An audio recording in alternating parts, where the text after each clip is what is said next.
right, Jordan. I just want to get your thoughts briefly on the Cardinals because, like I said, we did break them down in a previous episode, but they're a fascinating team to talk about, and they do fit this exercise as well because they are definitely loaded with draft picks. If I put you, kind of on the spot here, give me your prediction for what happens with the Cardinals in the first round from a trade down, trade back up perspective, what position they're looking at. The world is kind of their oyster, but you, Jordan Vanek, get to make the decision here for the Cardinals. Where are you going? I think they trade back with Minnesota and then trade up for Odunze with the Bears.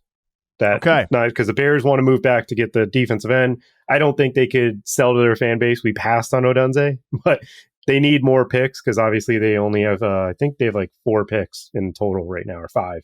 So I think the Cardinals get the 2 first from Minnesota and then use, one of their day 2 picks and the Minnesota pick to move up with the Bears, give some capital there, and then find themselves to Odunze. Because one thing about, obviously, Marvin Harrison, Malik Neighbors, phenomenal.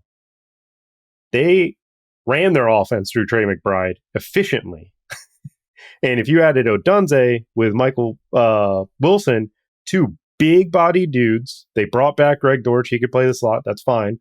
But on top of it, they can run their offense very effectively with those 2 and Trey McBride just rotating targets just through those 3. I think Michael Wilson will be a receiver that surprises people because I think the developmental side of him is going to showcase next year because I liked a lot of things that I saw from him.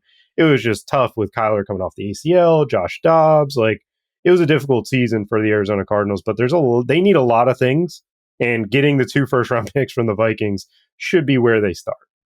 Yeah, they need a lot of things like this. The defense is pretty bare bones, but I like this vision of Rome Odunze as their ex-receiver because Michael Wilson, I'm with you that I think he showed real flashes as a rookie, and I kind of thought he'd be a pure outside receiver based on scouting him at Stanford, but they did use him off the ball. They used him in the slot a little bit as kind of like a big slot receiver, which I think if you're thinking about running the ball, you want Michael Wilson at his size in there as opposed to Greg Dortch and his size if you're running the ball out of 11 personnel packages. So that makes a lot of sense to me.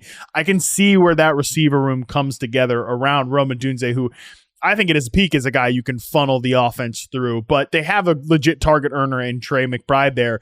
That potential 3 receiver set with McBride, you could put defenses in a bind there with Kyler Murray and at least get him kind of back on track in terms of his career.